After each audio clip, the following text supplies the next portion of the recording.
Hi, Conrad Zimmerman with FistShark Marketing here. People are always asking me, "Hey Conrad, you're so witty and charming and humble. How can I stroke your ego in a way that's both personal and practical?" Great question. Give the show 5 stars or a thumbs up or whatever gimmick is fashionable wherever you got this podcast. And thanks for listening.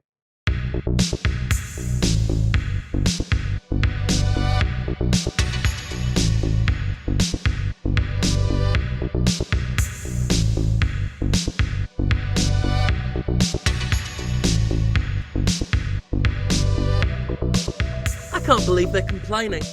That's what annoys me more about this. After all the work and the effort we put in, people go there, have a great time, and when the obvious happens, they get annoyed. Well, yeah, I mean, that's the thing. Everybody should have seen this coming. It should have surprised no one. We didn't exactly make it a secret. That was the point. Yes, I mean, well, the very idea of a Speakhard is that it's not a speakeasy. That's how it works. Right. A speakeasy is a small place tucked away where illegal activity goes on without anyone being the wiser. A Speakhard, by contrast, is large, open air, huge, all kinds of illegal activity happening right out in the open where anyone can see. It's really your one-stop shop for criminal activity. I mean, to me, it's the perfect crime. Because crime should be easy, it should be convenient, it should be 2016. Right? You know? Get with the times, crime. Modernize crime. Let's not have it in dusty alleys. Let's not have illegal abortions in dirty alleys. Let's have them in the middle of Boston Town Square, right next to the firearms and the drugs. I didn't realize there would be actual crimes going on in the Speakhard. I figured I'd meet a criminal. I thought that I would be able to get to know them, but I didn't expect an actual mugging, an actual stab to the neck. That's really just for the tourists, frankly. The people who are there to do actual business are just making arrangements for their crimes to be performed elsewhere. Yeah. I mean, you can tell the real professionals, because they're not the ones, juggling live hand grenades and laughing.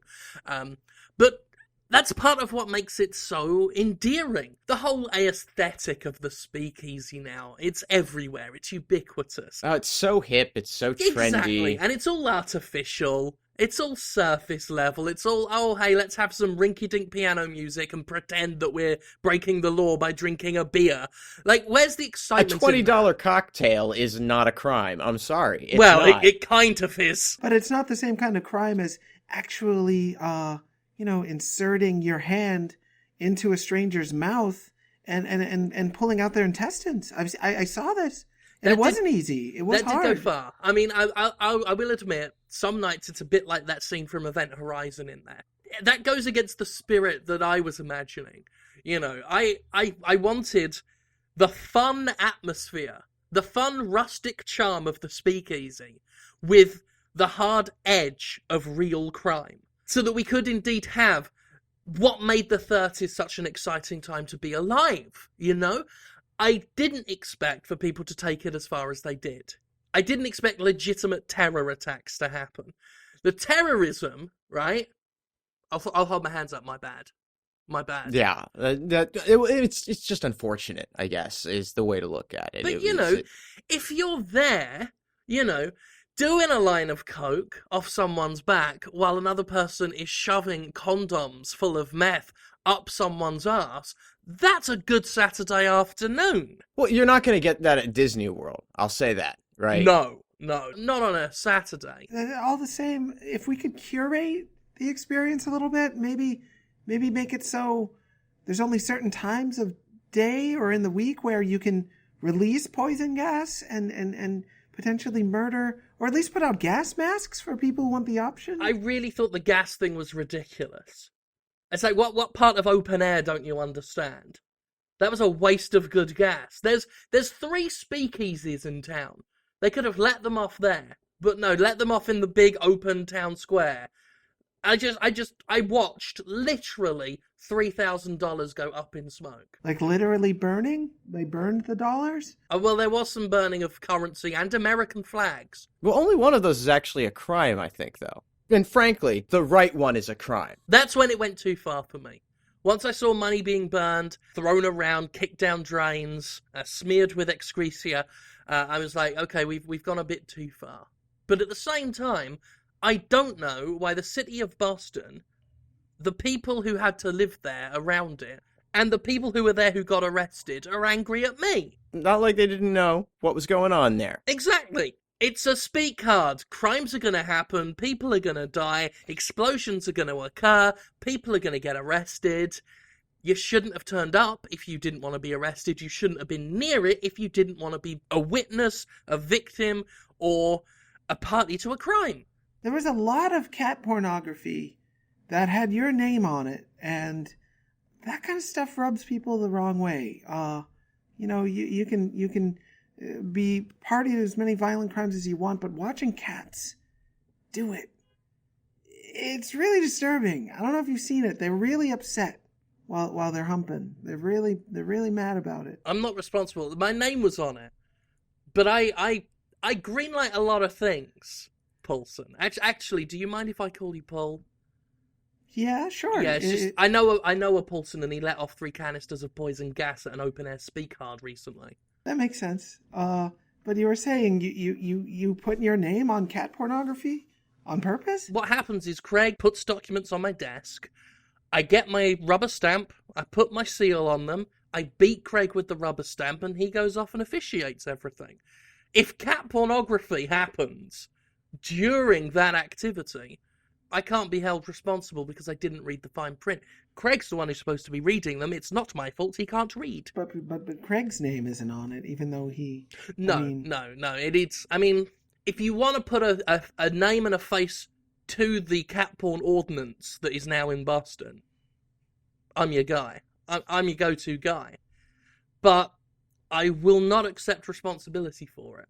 Well, that makes sense. Other than the cat pornography being on just 24 hours a day in some of these areas, and people just masturbating furiously to it and screaming. Well, I mean, the big problem is just that little corner street that has now been dubbed Cat Porn Square, where they've put up the big screens and they want it to be Boston's answer to Times Square, except it's huge cinema-style screens just on the corners of people's houses playing, as you say, feline rhythm motion pictures.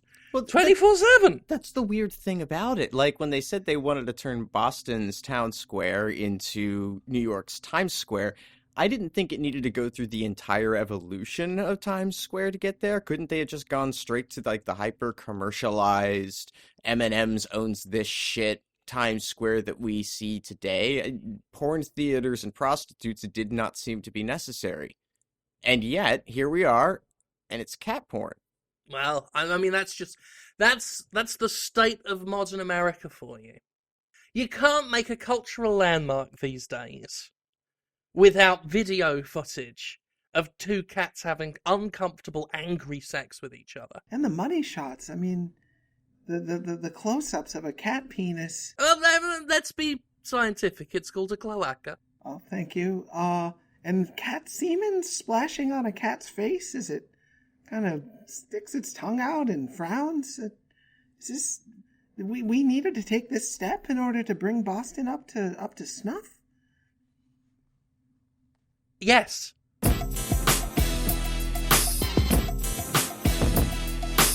So, let's see here. Do we have the headshots? Do we have the I believe we've got a full portfolio. Okay, we've got good. a full portfolio of candidates. And, I mean, Paul, let me ask you, have you got any particular favourites for this? Favorites is probably not the word I'd use. I understand that. There's some options that make logical sense. George Lucas, on paper.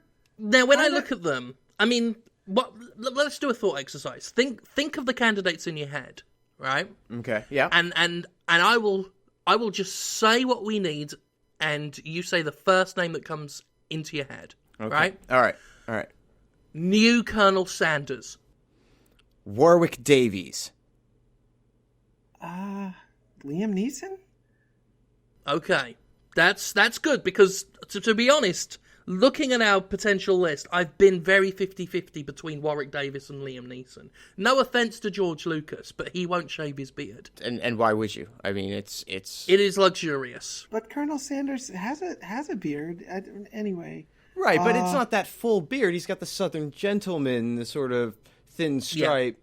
I mean, George Lucas is very interested in playing Colonel Sanders. Yeah, he really wants that role. He's been very insistent. He wants it, but he won't work for it. He won't shape the beard. He insists on wearing the original costume that they made for the very first commercials and won't slim down for them. He's already ripped a leg trying to get into it. Broke the glass case and everything. He said, I'm George Lucas, you don't tell me what to do. I directed The Force Awakens. And then just started pulling them white old pants on. It was monstrous. It was sort of Incredible Hulkish, but he, on close-ups, he's got a certain charm. He's more convincing in close-ups than Tattoo were. Yeah, that did not work. That was I don't even know why I brought them into the office for that. I'm sorry. From a distance, it's okay. If you get a full shot, right? You look at them, you can't tell it's two people in one suit. You know, they've got half a mustache between the pair of them. You squint and you think, oh, that does look like the Colonel. And then you get closer and closer, and it's like, oh shit, it's two Russian girls squozing into a suit. He's got 4 hands, and he's speaking in Russian. Then it falls apart. And they hate chicken. That was the other bit that hurt. They hate chicken, and apparently they're intensely homophobic, which made their music video work over the past few years seem a bit cynical. A little bit. I think they're just anti-breast in general. I think they're just anti-breast. They went down in my estimation that day. You couldn't shut them up. Very political. I'm like, we don't want to hear your opinions. Like, you're here to talk about Colonel Sanders, but they would not stop. They were a hit with the. What is vote Trump in English? Because they kept yelling that. Yeah, I'm not certain. They did hit it off big with the investors. They certainly have a greasy charm, sort of a wet, slimy residue that goes. They're up the ground. Very slick, aren't they? Yeah, you could basically slide them around on the floor. Yeah, I thought the All the Things She Said video was like rain effects, but apparently that was just coming off the pair of them. Yeah, they just naturally sort of produce film, and that's part of the reason why you never let them stand in one place for too long, because it will just sort of condense into a pool beneath them, and if it dries before they manage to get moving, I mean, they could be stuck there for days. Yeah. On the plus side, the chicken looks less greasy when they're stood next to it. It's true. So it's maybe true. We could consider them for non-Colonel related KFC advertising. Well, maybe we can use Tattoo to stand in as a double. They just act as the hand models for the Colonel Sanders scene. And that way, that could work. Still get them that could work. The hands is where it sort of congeals the most. Right. That's where you're going to get that greasy sheen effect most prominently.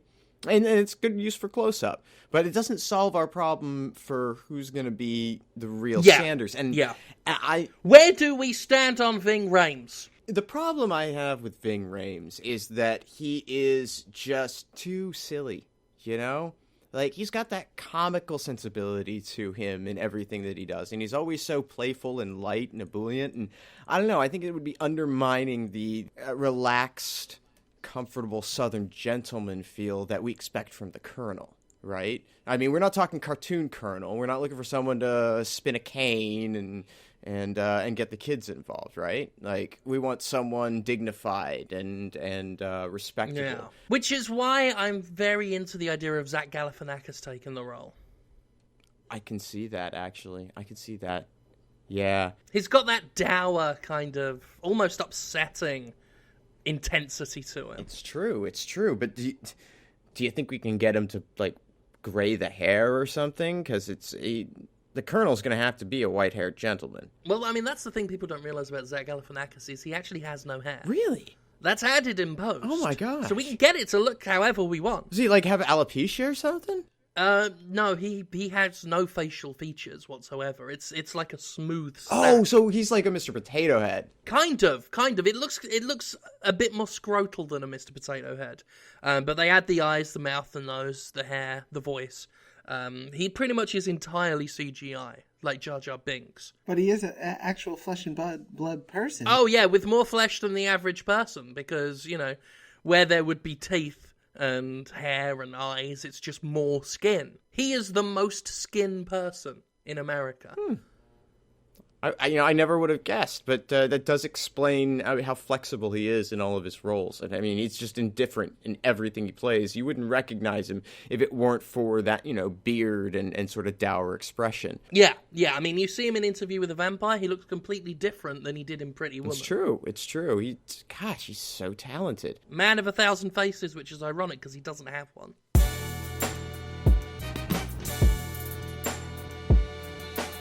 I had my doubts about the success of this project, and now it's starting to be borne out a little bit. Not the way I expected, if I'm being totally honest. It was a good idea. I thought so. I mean, am I alone? I found it fun. I played it with the family, and it's endless fun. Better than Monopoly. It's the board game du jour of the Christmas season, as far as my homestead is concerned. I didn't think that there was a lot of continued replayability in it, but for a hot holiday seasonal, this comes around once kind of deal, sure, yeah. I mean, it's fine. The problem is that quality standards on these have not turned out to be good. We're getting a lot of complaints about it. Are we sure that's the reason? Because I refuse to believe that we've ever put out a shoddy product. Well, I mean, we've certainly never taken advantage of the quality assurance department to test that, because they are useless. They're worms. They'll Yes. make it worse. I mean, I attribute the high quality of our products to us never using a terrible shoddy QA department. Where did we source the needles from, I guess is what I'm asking. Where did we source the needles from? I feel like we don't need to answer that question.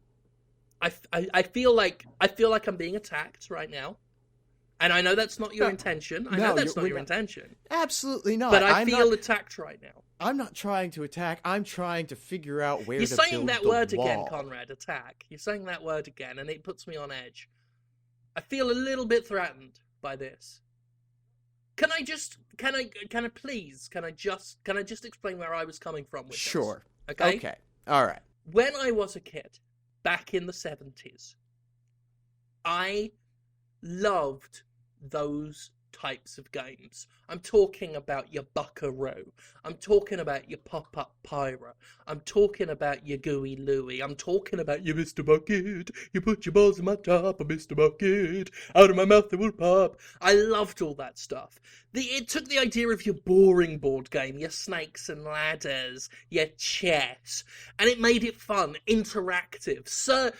Operation is another one of those games. I completely agree with you on that. And it's a market that I think has a lot of rife opportunity, in that now those sorts of physical games are objects of nostalgia. Plus, with the way everybody's been clued and plugged in and connected and networked and interfaced with their digital devices, there's something quaint and charming about a physical game such as So this. tell me what's wrong with Needle in a Haystack.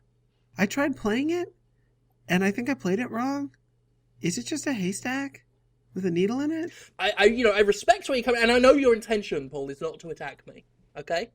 But I'm feeling defensive now, and I don't like it. Just tell me what the problem is. I'm sorry. I didn't mean to. There's no problem. I just wanted to make sure that. You keep saying that word problem, and it's really putting me on the edge of my seat. So there's no problem. No opposite of attack. It's not. I'm not attacking you. Can you say? It's an opportunity. Can you say that? Can you please keep using that word instead? Which word? Opportunity. Sure. I'm opportunitying. I'm not opportunitying you. Yeah. So what is your opportunity with Needle in a Haystack? The opportunity. I want the opportunity to play the game and to do it right. I want to experience it. But I'm not sure. I just have several needles lodged in my hand now from several attempts to play the game. Well, you won the game. You put the haystack on the table. It's only a little haystack. You put your hand in the haystack, and pull out the needles. It's only little needles. The player who has the most needles by the end of the game wins. When there are no more needles to find. So I found them. They're 5 in me. of them. They hurt. How many have you got in your hand? I don't know. It's hard for me to. My vision is a little blurred. They're very thin. I can see 3. So you won. You won majority rule.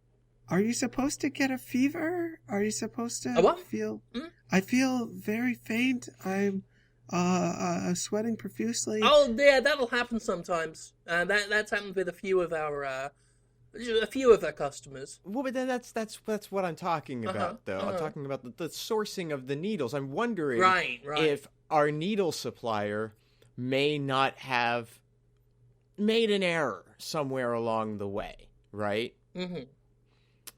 Because we've been getting a lot of reports of problems with the needles in the needle in a haystack. Right. I mean, I don't we see the issue here. I mean, there's correlation is not causation. No, okay? absolutely. Yes, absolutely. A lot of people who have played needle in a haystack have contracted typhoid, but that's not to say the two are linked. There's no proof between the link. I've got a needle guy. Who doesn't? I get top quality needles. There's just been a lot of complaints from people that they think the game has given them tetanus and yeah, as you mentioned, typhoid, tuberculosis, Conrad, and can you not use genital the word herpes, Conrad, and chlamydia, and let's see, HIV. I feel Jim is very attacked by this line of questioning.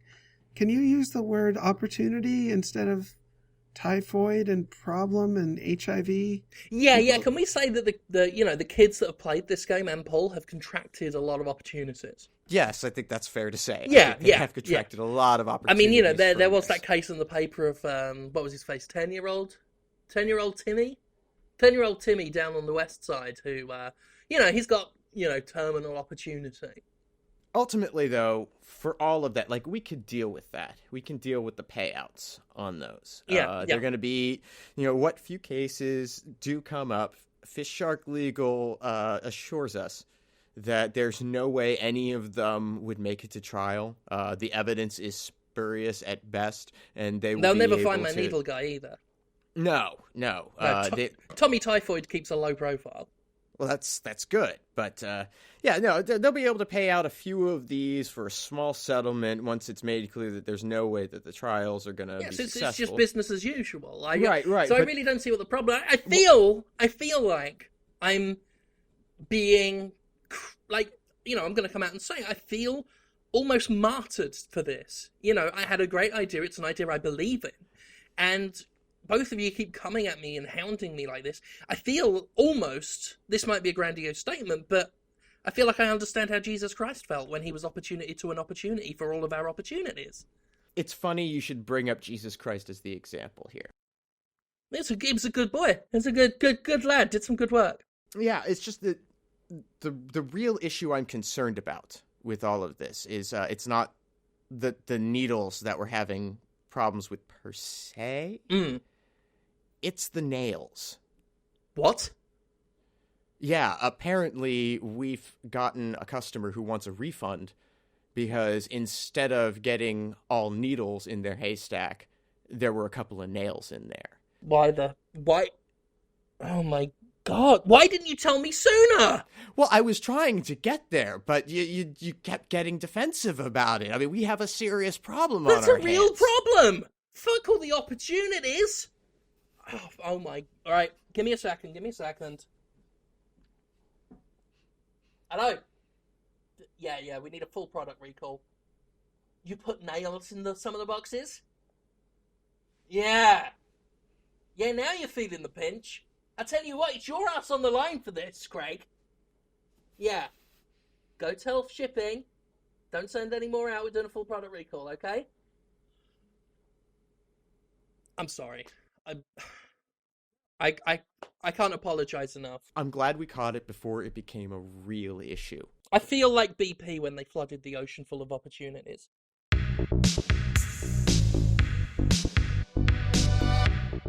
FistShark Marketing is Jim Sterling, Conrad Zimmerman, and Paul Sincere. Theme music by Ben Rama. Additional music by Alazar Chand. Our editor is Alan Smithy. Get more episodes and learn how to support the show at FistShark.com. Follow us on Twitter at FistShark for more of our exploits. Complaints can be forwarded via email to fistsharkmarketing@aol.com. And remember, only say you're sorry when compelled by a court of law. Goodbye.